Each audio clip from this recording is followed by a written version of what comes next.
सब देवताओं ने जाकर के महादेव से प्रार्थना करी। बोले महाराज, पार्वती ने बहुत तपस्या की आपकी प्राप्ति के लिए, अब कृपा करके हमारे नेत्रों को आप आनंद प्रदान कर दो। इन नेत्रों के सामने विवाह आपका देखने का हमारा बहुत मन है। ब्रह्मा आदि देवताओं के विवाह के प्रस्ताव को सुनकर के महाराज महादेव जी ने सर हिलाया, बोले ठीक है। तभी सप्तऋषि जिनको परीक्षा लेने के लिए भेजा था, उन्होंने आकर के महादेव को बताया। बोले महाराज, हम परीक्षा लेकर के आए हैं और आपकी जो होने वाली कन्या है वो सकुशल है। अब हम जाकर के हिमालय महाराज को आपका थोड़ा यश सुना दें। सप्तऋषि गए हिमालय महाराज के पास, जाकर के उन्होंने कहा आपकी पुत्री जिनके लिए तप कर रही है वो साक्षात महादेव हैं और महादेव बारात लेकर के आएंगे। आप अपने पूरे नगर की तैयारियां करो, सुंदर बनाओ, देवी देवता सब पधारेंगे। महाराज, पार्वती जी का तप पूर्ण हुआ है, सभी देवताओं को निमंत्रित कर दिया। ब्रह्मा जी ने बोले सब लोग चलो, महादेव बारात लेकर के जाएंगे। शंकर जी की बारात की तैयारी हो रही है। लगे सवारन सकल सुर, वाहन विविध विमान, होई सगुन मंगल सुभद, करहि अप्सरा गान। अप्सराएं गान करने लगी, डुमडुमियां बजने लगी, सहनाइयां बजने लगी, मंगल वाद्य बजने लगे। देवताओं ने अपने अपने वाहन सजा लिए, सब तैयारी करने लगे। बोले महाराज सब चलो, महादेव की बारात जाएगी। भगवान विष्णु पधारे। एक तो पहले से ही इतने सुंदर और बारात में जाने के लिए और सुंदर बनकर के आए। शंख चक्र गदा पद्म लेकर के भगवान नारायण आए। आहा, देख करके सब बलैया लेने लगे, कितने सुंदर।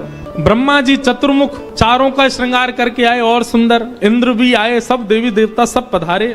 लेकिन तभी सबने पूछा, बोले कि दुल्हा राजा कहाँ हैं? बोले अब भी शमशान में ही बैठे हैं। कुछ नहीं महाराज, बागंबर लपेटे, हाथ की तकिया लगाए पौड़े हुए हैं दुल्हा महाराज। भगवान विष्णु ने जाकर के कहा, बोले आज आपका ब्याह होना है, नेक सज सवर लो, हैं थोड़े स्नान ध्यान करके नेक शुद्ध है जाओ, बढ़िया सी कोई अचकन पहन लो, सेहरा पहन लो, सिर पर पाग वाग पहन के तैयार है कि चलो ब्याह होना है आपका। इतने में ही शिव गण आ गए सारे और भगवान से आगे बोले, देखो भगवान, हमको बहुत दिन बाद ये अवसर मिला, हम महादेव के विवाह में जाएंगे। श्रृंगार आप सब लोग दूर हट जाओ, आप लोग अपने तरीके का आज श्रृंगार हम करेंगे महादेव का। महादेव तो बोले, भंडारी बोले भैया जाको रुचि लग रही हो वही कर लो।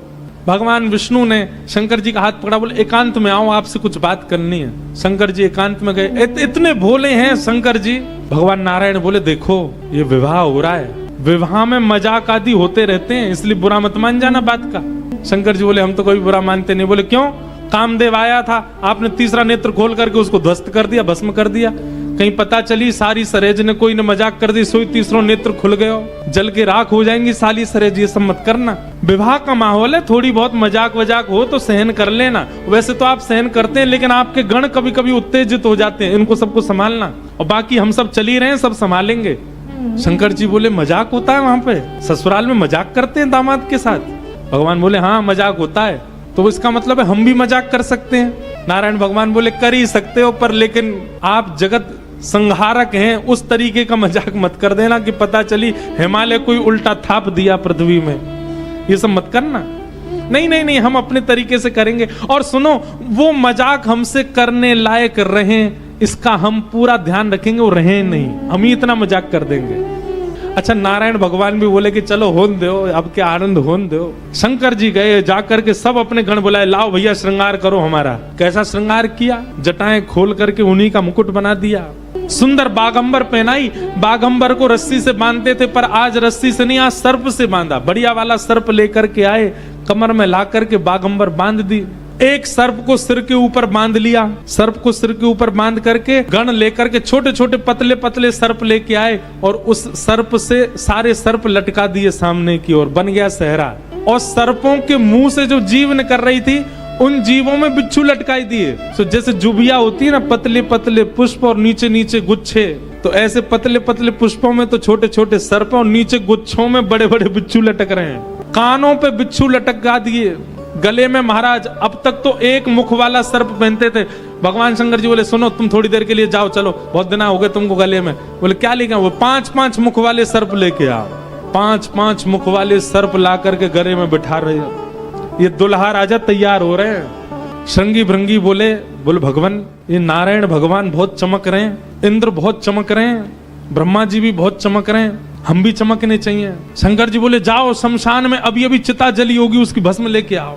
गरम गरम चिता की भस्म लेकर के आए महाराज, अंग पे लगाई, पैरन पे लगाई, वक्ष पे लगाई, मुख पे लगा करके बोले अब चमक रहे हैं कि नहीं? बोले बढ़िया चमक रहे हो, अब चमक गए बिल्कुल आप। शंकर जी ने ऐसा तैयार किया स्वयं को, श्रृंगी भृंगी ने जय जयकार कर दी, बोले दुल्हा राजा तैयार हैं, बारात लेके चली जाए। भगवान ने जैसी शंकर जी को देखा बोले जय हो, आज हिमालय में जय जयकार नहीं हाहाकार होगी, ऐसी बारात जा रही है।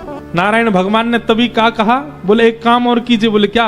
सब लोग अपनी अपनी पंक्तियां अलग अलग कर लो, हम नारायण हैं, हम अपनी पंक्ति लेके अलग चलेंगे। ब्रह्मा जी आप अपनी पंक्ति लेके अलग चलो, ए इंद्र तुम अपनी पंक्ति लेके अलग चलो, सब अलग अलग। दुल्हा अपनी पंक्ति लेके अलग आएंगे। सबसे आगे नारायण चले गए, उनके पीछे ब्रह्मा जी जा रहे हैं, उनके पीछे इंद्र देवताओं की सभा लेकर के जा रहे हैं, और सबसे पीछे शंकर जी, और शंकर जी के 10-5 गण। श्रृंगी भृंगी बोले हे गुरुवर, हे महादेव, देखो इतनी बड़ी बड़ी ये तो बारातियों की इतनी संख्या है, और जिनका ब्याह है हम ही लोग ही 10-5 हैं। शंकर जी बोले इसमें इतने परेशान होने वाली क्या बात है?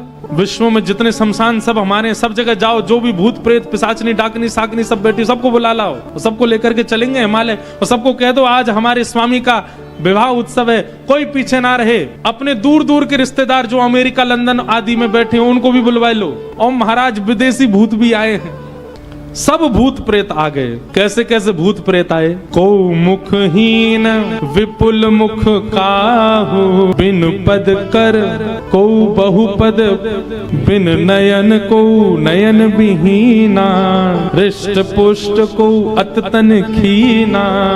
कोई मुखहीन विपुल मुख काहू, किसी का सिर ही नहीं है और किसी के बहुत सारे सिर हैं। और बिन पद कर को बहुपद बाहु, किसी के हाथ पैर ही नहीं है, रेंग रेंग के चल रहा हो, किसी के खूब सारे हाथ पैर हैं। विपुल नयन को नयन विहीना, किसी के नेत्र ही नहीं है, किसी के खूब सारे नेत्र हैं।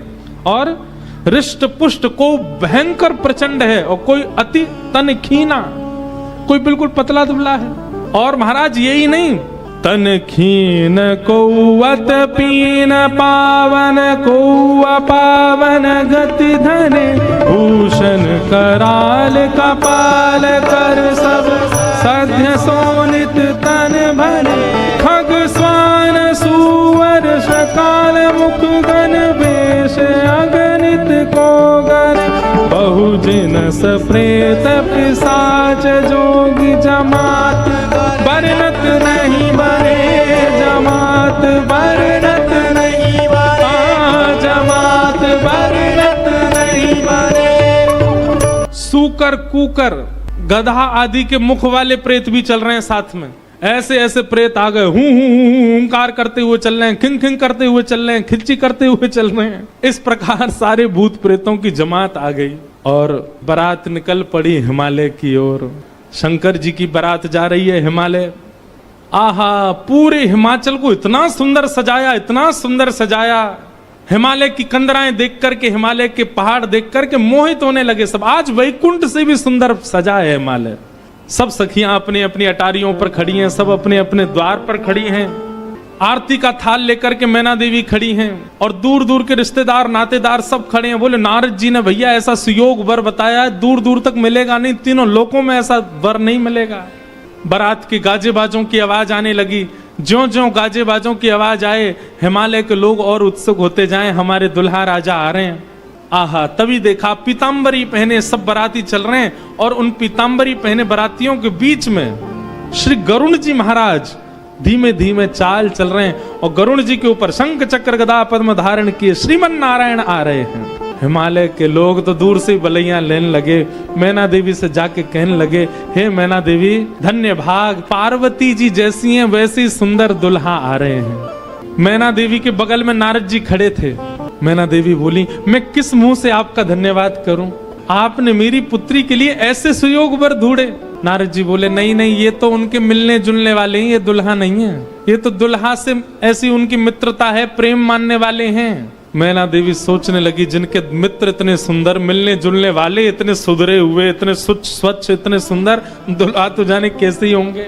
नारायण भगवान आए, माल्यार्पण किया, सब लोग आओ महाराज। पूरी हिमालय नगरी तो नारायण को देख न्यौछावर हो गई, और फिर हवा की तरह बात फैल गई, ये तो दुल्हा के मित्र हैं, दुल्हा तो भी पीछे आ रहे हैं। उनके पीछे आए चतुरानन ब्रह्मा जी, 4 मुख वाले सुंदर। नारद जी ने बताया ही था कि आपके जो होने वाले दामाद हैं पंचवक्रम, 5 मुख हैं उनके। तो 4 मुख देख करके मैना देवी बोली 5वां मुख ऊपर होगा, दिख नहीं रहा है, यही है। बोलो मैं किस मुख से आपका धन्यवाद करूं, आप यही है ना, पंचवक्र है ना, इनके 5 मुख होंगे, 5वां ऊपर होगा। वो नहीं नहीं नहीं, ये तो चतुर्मुख है, ये तो ब्रह्मा जी हैं, ये भी दुल्हा नहीं है। तीसरे आए इंद्र, इंद्र जैसे ही पधारे। इंद्र का रूप भी बहुत सुंदर है, देवताओं के राजा हैं। इंद्र को देख करके सब हिमालय के लोग बोले नारद जी निश्चित यही हमारे दुल्हा राजा हैं, पहुना हैं। नारद जी हंसने वो नहीं नहीं, महादेव को जब प्यास लगती है, आपके दुल्हा को जब प्यास लगती है तो पानी पिलाने का काम यही करते हैं, ये उनको पानी पिलाने वाले। हिमालय के लोग बोले भैया पानी पिलाने वाला इतना सुंदर है, दुल्हा तो जाने कैसा ही होगा। जैसे ही सब देवी देवता जाने लगे, अब दूर से ही हूं हा हा ही आवाज आने लगी। नारद जी बोले बारात आ रही है, अब इन लोगों की व्यवस्था में देख के आता हूं, आप यहीं खड़ी रहना। नारद जी खिसक लिए वहां से, बोले अब तो पता है क्या होने वाला है। बारात में सबसे ज्यादा बच्चे सब पहले ही पहले पहुंच गए। बोले कहां है बारात, कहां है बारात। तभी देखा बारात तो आई नहीं, लेकिन हिमालय के सारे बालक चौकड़ी मार के भागते हुए अपने अपने घरों की ओर भाग रहे हैं। घरों के भीतर गए, माता पिता को भीतर बैठा लिया, भीतर से किवाड़ बंद करके बालक सब अपने छाती पे हाथ धर के सांस लेने लगे जोर जोर से। माता पिता ने पूछी क्या हुआ बच्चों, तुम बारात देख करके आए, बड़ा हाथी देख लिया होगा तभी डर गए। बोले हाथी, बोले हमने क्या देखा, हम कैसे वर्णन करें। बच्चों से पूछे, बोले क्या बात है, बोले अरे बस पूछिए मत, कैसा कैसे प्रेत आए। आज निश्चित ही हम हिमाचल के लोगों के किए हुए पाप आज हमको फल के रूप में मिल रहे हैं कि ऐसी बारात देखने को मिली है हमें। एक बिना मुख का बाराती, क्योंकि भूत प्रेत है, बिना मुंह ही नहीं है, उसका शरीर धरीधर है, पहुंच गया, किसी द्वार को खटखटाने लगा, भीतर से खोल करके लोगों ने जैसे उसका रूप देखा, रूप देखते ही स्तब्ध हो गए। बोले हम बाराती हैं, रहने की व्यवस्था कहाँ है। बाराती का मुख देख करके सब बोले तुम तो यहीं रह जाओ, कहीं रह जाओ, हम छोड़ छाड़ के भागे यहाँ से, भैया ऐसी बारात। सब हिमाचल के लोग बोले भैया अगर किसी ने पुण्य किया होगा तो ही बचेगा आज बारात देख करके, नहीं तो जीवित बचने वाला नहीं है। ऐसी प्रचंड बारात आ रही है भैया, कहीं बारात आती है तो पूरी नगरी में सब लोग इकट्ठे होते हैं देखने को, पर आज हिमालय की नगरी पूरी सुनसान हो गई है बारात देख करके, और सब अपने घरों में घुस करके केवल कांप रहे हैं, राम राम जप रहे हैं। बोले आज बचा लो कैसे भी। एक जगह एक आदमी शरबत लेकर के खड़ा था बारातियों को पिलाने के लिए, खूब सारी शरबत के पात्र थे। इतने में ही एक बाराती पहुंच गया। बाराती समझ जाओ कौन, भूत ही था। हिमाचल महाराज ने कहा था कोई बाराती परेशान नहीं जाना चाहिए, और बस शरबत वाला तो बाराती को ही देखता रह गया। बाराती आए और आकर के शरबत उठाए, शरबत उठा करके पीना तो दूर, उससे स्नान और कर लिए, शरबत में ही नहा लिए। शरबत में स्नान देख करके शरबत बटोरने वाला भाज गया। वहां मैना देवी और हिमाचल महाराज खड़े थे, कर्मचारी दौड़े दौड़े आ रहे हैं। बोले बारात आ गई, तुमने शरबत पिलाया? हाँ पिला दिया। पिलाया नहीं, नहला दिया। अच्छा अब चलो ये पकौड़े मंगोड़े बने, ये ले जाओ, रास्ता में सबको पवाओ, किसी और को भेज दीजिए, सेवा का सौभाग्य किसी और को भी दे दीजिए, मुझे प्राण बहुत प्यारे, इकलौता हूं अपने माता पिता का। ऐसी बारात। महादेव नंदी पर सीधे नहीं बैठे, उल्टे बैठे हैं। क्यों?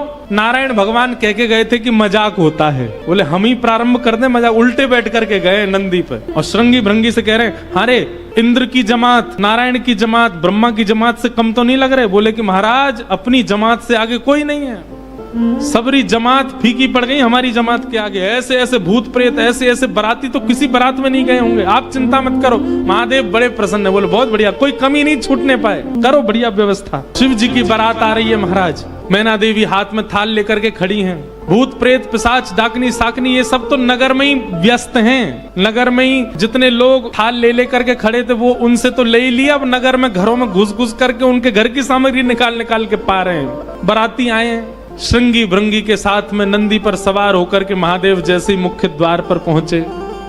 नंदी विशाल, यहाँ के नंदी देखे आपने महादेव के सामने कैसे विशाल नंदी, नंदी नंदी दिख रहे हैं, अभी दुल्हा तो दिख ही नहीं रहा। नंदी इतने सुंदर।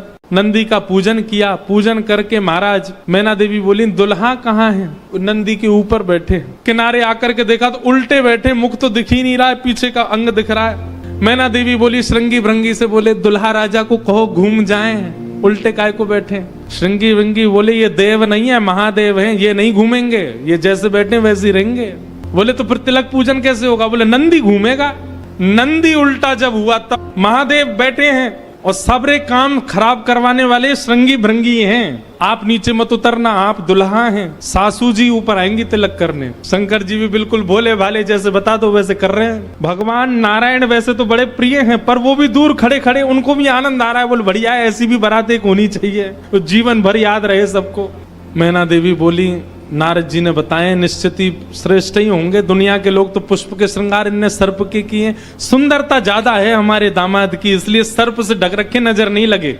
श्रृंगी भृंगी से कही, नेक तो कहो दुल्हा मुखमंडल दिखाएं। महाराज सर्प की लड़ों को हटा करके जैसे ही महादेव ने अपना मुख दिखाया, प्रचंड रूप महादेव का देख करके पूरे मुख पर भस्म लगी हुई थी महादेव के। भस्म लगी है, भस्म के ऊपर ही काजल लगे हैं, भस्म के ऊपर ही पान चबा रखा, मुख से महाराज लाल लाल लर निकल रही हैं। ऐसे विचित्र महादेव को देख करके मैना देवी तो वही मूर्छित होकर के गिर गई, हाथ से थाली वाली गिर गई, चीख मार करके जितनी सखियां थी सब भागी वहां से।